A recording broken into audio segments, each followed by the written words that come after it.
Cette vidéo est pour toi. Toi, public qui est derrière ton écran et qui pense que je suis le fils caché de Franck Dubosc. Non, il faut que je refasse la même chose.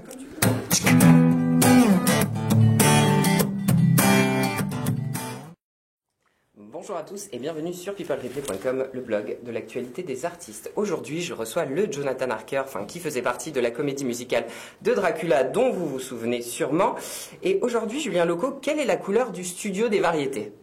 Blanc. La couleur... Bienvenue. C'est blanc.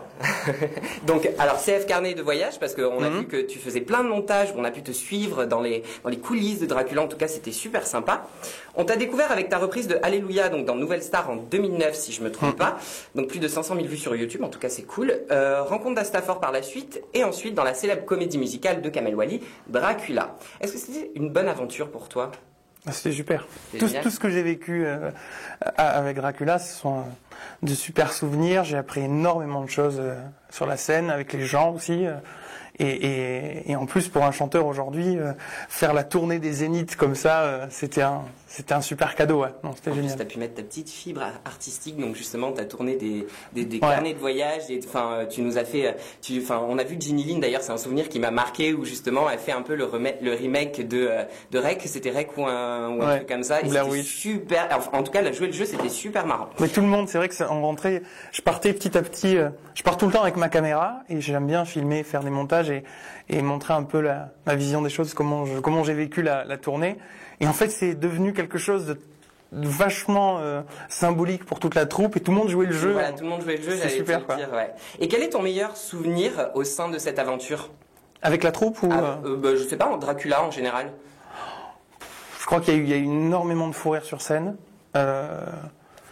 C'est peut-être les choses qui m'ont le plus marqué, et les petits défis qu'on se lançait, l'air de rien, que les gens voyaient pas. On se disait tiens, dans cette chanson, il va falloir que tu glisses le mot ratatouille ou machin. Donc du coup, on avait des super souvenirs comme ça, des moments. Et le pire, c'est mon pire souvenir, c'est arrivé à Nantes. On avait une représentation privée pour une société, et j'étais prêt. On était en train de répéter avec Mina notre scène de théâtre avant d'entrer sur scène. Il reste 1 minute avant qu'on monte sur scène. Et là, je vois un technicien qui court vers moi, mais comme un fou. Il m'enlève l'ear monitor, les oreillettes, le micro. Il me dit, on a un problème à ton micro, il marche pas. Et on me lance sur scène juste avec un micro main. Et je rentre sur scène alors que tout le monde avec son micro. Et moi, je devais jouer la comédie comme ça.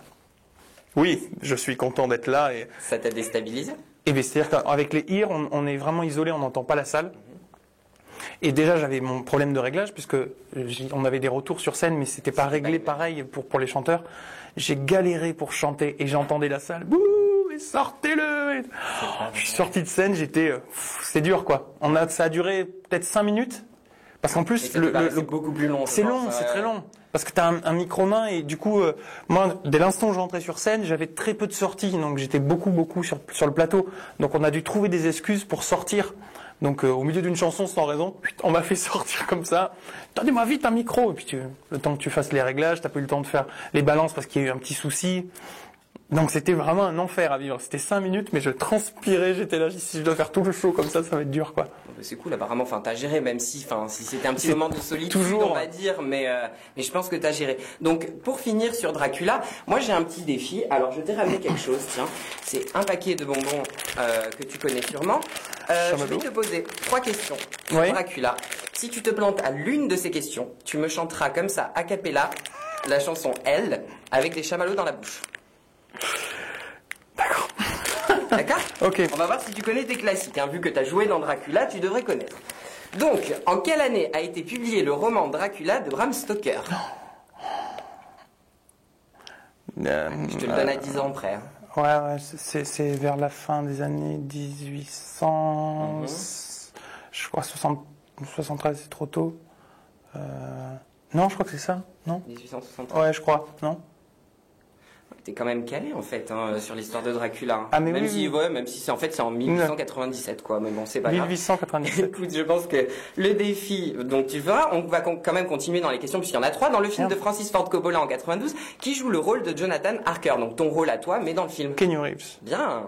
Et alors, dans la comédie musicale de Kamel Wally, elle ne se termine pas, en fait, comme le film ou comme le livre. Comment s'appelle l'enfant de Mina et Jonathan? L'enfant de Mina et Jonathan. Alors ça, c'est dans la suite, c'est dans Dracula l'immortel. Eh bien, je n'en ai aucune idée. Eh ben, il s'appelle Quincy. Ah ouais? Ouais. Bien vu. Alors, je ne savais pas. Donc, est-ce que tu relèves le défi? Mais quoi? J'en prends un ou j'en prends deux? Non, plusieurs. C'est pas marrant. Non, mais Alors, c'est un par enfer. contre, ceci dit, tu nous les laisseras à la fin, tu les recracheras, tu nous les laisseras, Ouais. tu les vendras sur eBay. Si jamais on t'aidera à produire l'album, on te donnera. Attends, j'ai un trou, j'ai blabla en tête. Tu te souviens de elle quand même. Mais juste le refrain, on va pas en Oui, faire d'accord. toute une partie, J'en mais, prends deux. Je me suis trompé sur 2 questions, j'en prends 2. Oh, c'est plus marrant, prends-en plusieurs. On prend. J'en prends 2, genre. Juste un petit bout. Hein. D'accord. C'est une honte. Mais non, c'est pas une honte. Elle, 3 raisons de fuir, 3 raisons de rester. Le danger serait-il la peur d'aimer? Ça va? Il faut que j'aille au bout du refrain? Franchement, en tout cas, c'est adorable d'avoir joué le jeu. Non, mais je finis l'interview comme ça, c'est très bien. Ouais. Bon, allez, d'accord. Alors, bonne nouvelle pour vous, car c'est sur le site de Hookto.com que vous pouvez continuer de soutenir Julien Loco pour son EP 4 titres, et ce, même si la jauge a explosé en quelques jours, donc allez-y. Comment vis-tu, toi, l'engouement de tous ces gens qui croient en tes projets, en fait? Alors, je traduis, alors apparemment, ça va. Il est assez content. Ouais.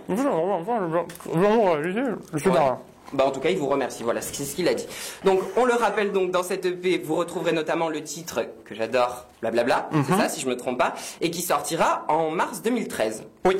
Ok. Ah, t'as vu? Efficacité, pouf, à la fin d'une question. Bam. Alors, raconte-nous un petit peu l'histoire de ces chansons et des collaborations que tu as faites pour celle-ci. Alors, sur cet album, Graffiti Cowboy, déjà j'ai eu l'idée du titre et de la chanson en voyant un film d'animation que j'adore qui s'appelle Rango. Avec le petit caméléon là. Le petit caméléon dans le western. Johnny Depp dans la version originale, ok. Et j'ai trouvé cette histoire. Je trouvais qu'il y a un côté très pop dans ce film, qui se prend pas la tête, et en même temps il y a plein de personnages, plein de rencontres comme ça. Et du coup je me suis dit c'est vraiment ce que j'ai envie de vivre pour cet album. Donc j'ai été faire les démarches, rencontrer les auteurs et les compositeurs avec qui j'avais envie de travailler. Dracula m'a permis de rencontrer ces gens-là. J'ai notamment beaucoup travaillé avec Fabien Cahen, qui avait fait Encore, qui a fait Elle est mon âme. J'ai rencontré François Velgreen, donc qui est l'auteur de Blablabla et de pas mal de textes sur l'album. Pierre-Yves Lébert, qui est un auteur qui bosse avec Daran, Calogero, qui est un monsieur que j'adore sa poésie, j'adore son écriture. Et c'était très particulier pour moi qui venait de la scène, qui fait tout un peu par défaut au départ, auteur, compositeur, interprète. Là, de laisser d'autres personnes donner des mots, chanter des expressions qui n'étaient pas forcément les miennes, mais se les approprier et tout, c'était de belles rencontres. Donc Blablabla, c'était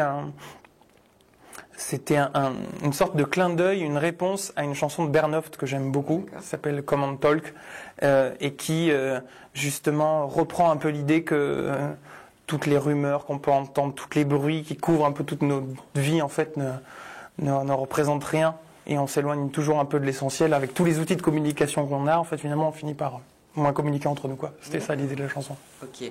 Donc nous, on l'espère, hein, que s'en suive un album, que s'en suivent plein de choses. Et est-ce qu'il y aura des chansons vraiment à toi, que tu auras écrites toi, ou Oui, de toute façon, je fais partie intégrante de la création sur mon album. Je compose, j'écris, et puis c'est pas simplement, on n'est pas du tout dans un rapport où il y a un auteur qui arrive avec un texte qui dit tiens, j'ai fait ça, tu prends ou tu prends pas du tout. C'est le travail qu'on a fait par exemple avec François. On s'est posé autour d'une table, on a pris des thés, des cafés, on a discuté qu'est-ce que t'aimes, tout de cinéma, de musique, de dessin, de pays. On a parlé d'Irlande, je suis un grand fan d'Irlande, donc on a parlé de plein de choses comme ça. Il a pris plein de notes.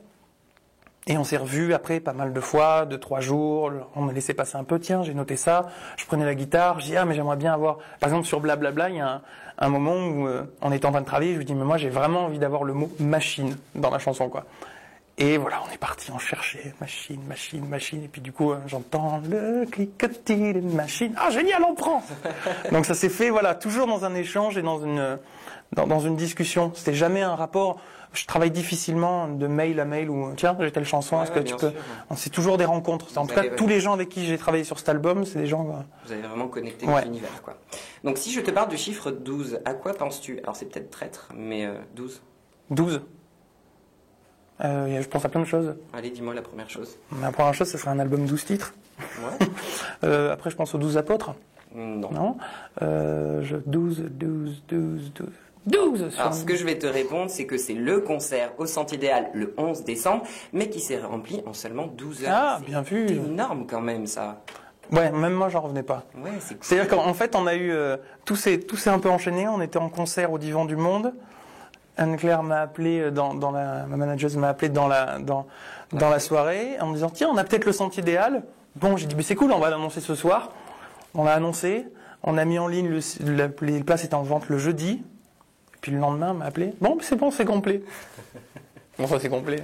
Mais c'est génial. Ouais, c'est super. C'est vraiment chouette de voir combien un public est prêt à se mobiliser pour poursuivre un artiste, même après l'avoir découvert dans un gros projet comme Dracula. Ouais, mais je pense que c'est ça. Et en plus, le Sentier des Halles, c'est quand même une salle vachement intimiste. Je pense que ça colle bien à ton univers, en fait. Mais c'est bien. En tout cas, comme on développe beaucoup en ce moment des plateaux où je vais être en Belgique là avec mon guitariste, on est en duo guitare. C'était bien de présenter le répertoire, l'album sous cette forme-là, parce qu'on a vraiment développé aussi tous les deux une bonne complicité. Et ouais, c'était chouette. C'est chouette d'avoir. Donc, est-ce qu'après ce succès, d'autres dates sont à venir pour pouvoir découvrir ton univers et venir t'applaudir? Non. C'est la dernière. On arrête, puisqu'après c'est le 21 décembre, c'est la fin du monde. Ça y est, on lâche tout. C'est fini. Non, mais voilà. Non, si, l'idée c'est que le 21 décembre. Le 21 décembre, oui, c'est ça. Voilà. C'est pour ça que tu as mis le 20 décembre pour l'arrêt de. Voilà, pour être sûr d'avoir le budget, de dire cool, on l'a, et puis le lendemain c'est fini. Donc non, c'est une grosse supercherie, et puis on est fiers d'avoir. Je me suis fait avoir. Je vous avoue que je me suis fait avoir comme un bleu. Non, il y aura des concerts, bien évidemment. On va rentrer en studio début 2013, si on est encore là. Et pour enregistrer donc le EP, puis des dates à venir, bien sûr, on va jouer beaucoup. Mais si tu veux, moi je peux te proposer une chose, je mets l'interview si tu veux le 21. Comme ça, s'il n'y a pas l'interview, Mais cool. Comme ça, ouais, c'est bien. C'est une bonne idée. Je mets ça un bon deal. Ouais, le 21. À 12h30. À 12h30 Ouais. Ok. Bah écoute, 12h30 le 21. Pour nous, c'est noté en tout cas. Donc merci Julien, tu nous as réservé apparemment une petite surprise pour la fin de cette interview. On n'en dira pas plus. Donc toi, réalisateur de courts-métrages, dessinateur, vas-tu mettre à profit ces qualités pour illustrer cet album ou cette EP ou... Ah, complètement. Ouais. C'est-à-dire que en plus, dans mon esprit, ça fait vraiment partie d'une chose qu'un artiste doit faire aujourd'hui, surtout compte tenu du contexte artistique et tout ce qu'on nous propose. Si on a plusieurs facettes comme ça, il faut les mettre au profit de son projet et complètement, oui. Tu vas t'éclater, t'as déjà des idées? Ah, j'en ai plein. Et il y a des choses, il y a de belles surprises qui arrivent si on va vraiment au bout de tout ce qu'on doit faire. Mais bon. On n'en dira pas plus. Ouais. Donc, on rappelle l'EP 4 titres en mars 2013. Il y aura blablabla dessus. Il y aura blablabla. Blablabla. Donc, qui cartonne sur le net, notamment sur YouTube. Les vues, les commentaires. Moi, quand j'ai vu ça, j'ai dit waouh, c'est génial. Et ce concert, donc, au Sentier des Halles, le 11 décembre, avant la fin du monde. Et si jamais il n'y a pas la fin du monde, tu auras d'autres concerts. D'autres concerts avec un EP. Avec un EP, ouais, bien sûr. Donc nous, on te souhaite en tout cas beaucoup de bonnes choses musicales. On peut continuer de te soutenir sur octo.com. Donc misez encore parce que c'est un artiste qui promet en tout cas super adorable, super sympa, avec un univers vraiment à lui. Donc allez-y. Ton Facebook pour te suivre, c'est Julien Loco officiel, c'est ça? Tout à fait. Et t'as un Twitter, je crois aussi. Et oui, qui est Julien Loco Off. Ouais. Julien Loco Off. Tu sais que j'ai mis du temps à le trouver parce qu'en fait, ton nom, c'est Loco dessus. Donc, moi, quand j'ai tapé Julien Loco, il ne l'a pas trouvé. Eh oui. Donc, persister, c'est Loco, mais de toute façon, il existe. @Julien Loco Off. En tout cas, moi, je te remercie. J'ai passé un super moment et je te souhaite plein de bonnes choses pour ton album. Merci à vous. Bye bye.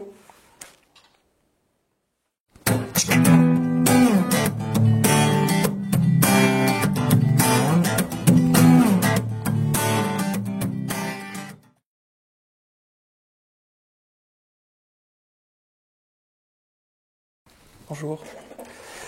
Je viens pour donc faire la publicité d'un site dont vous m'avez parlé, octo.com. Déjà, c'est pas très clair comme il y a. On sait pas si c'est octo. Donc une page au hasard. Bon, mais très bien. Julien Locaux. Alors, première question sur cet artiste, est-ce qu'il s'agit du chat ou du monsieur? Parce que moi, par rapport à la photo, je ne vois pas bien. Donc, imaginons qu'il s'agit bien du monsieur semi-moustachu qu'on voit sur la photo. Alors, comment ça se passe? Soutenir ce projet, ben, allons-y, soyons fous. Soutenir ce projet pour combien? Ah, ça monte quand même. Hein. Ça, 2000 euros. Allez, pof, imaginons. Je clique. 2000 euros, ça charge. C'est en train de charger. C'est vraiment terriblement efficace un iPad. On n'en parle pas assez, mais moi je trouve qu'un iPad, quand même, ça reste un... Alors, 2000 euros. Qu'est-ce que cet artiste chat me propose pour 2000 euros? Alors, le pack Graffiti Cowboy Deluxe. Ridicule. Alors, tu as droit à 2000 euros un home concert de toi chez toi. Le principe, c'est que c'est toi qui joues des chansons chez toi dans ta chambre pour toi. Pas mal. Tu as droit à EP version physique. Alors, je ne sais pas ce que c'est, EP. Peut-être que c'est une... On t'appelle, ou je ne sais pas. Peut-être... Ah, c'est un appel de l'artiste. EP, salut, EP. Un appel physique dédicacé de toi en IDF. Je pense que ça veut dire que ça doit être en haute définition, un truc comme ça. Un dessin graffiti cow-boy. Alors, est-ce que c'est un dessin? Est-ce que c'est un graffiti? Est-ce que c'est un cow-boy? On ne saura pas. Un lien privé vers un titre inédit, absolument caché, que personne n'a jamais vu. Je ne vois pas comment tu peux avoir un truc caché que personne n'a jamais vu. Une invitation à un concert privé. C'est très très privé comme artiste, quand même, tout ce qu'il fait. C'est privé pour le EP, pareil, le EP, je ne sais pas. Ou le ZEP, peut-être c'est un truc par rapport à l'éducation nationale, ou c'est peut-être un sponsoring, je ne sais pas, enfin, on voit pas bien. Un accès privé lors du concert privé. Donc c'est doublement privé. Un accès backstage. Backstage, c'est en anglais, ça veut dire loge. C'est-à-dire que avec du bol, si tu arrives assez tôt, tu peux voir les musiciens nus à la douche. Parce qu'un musicien prend souvent une douche avant de monter sur scène et après. Donc d'ailleurs, tu as deux accès, privé. Un autre lien caché d'une vidéo cachée vers un titre inédit, absolument inédit, que donc tu découvriras le jour où tu auras et une séquence avec Julien Locaux dans le clip. Dans le clip de quoi? De qui? Si c'est dans le clip de Rihanna, ça m'intéresse. Si c'est dans le clip de ce mec avec un chat, là, je vois pas vraiment l'intérêt.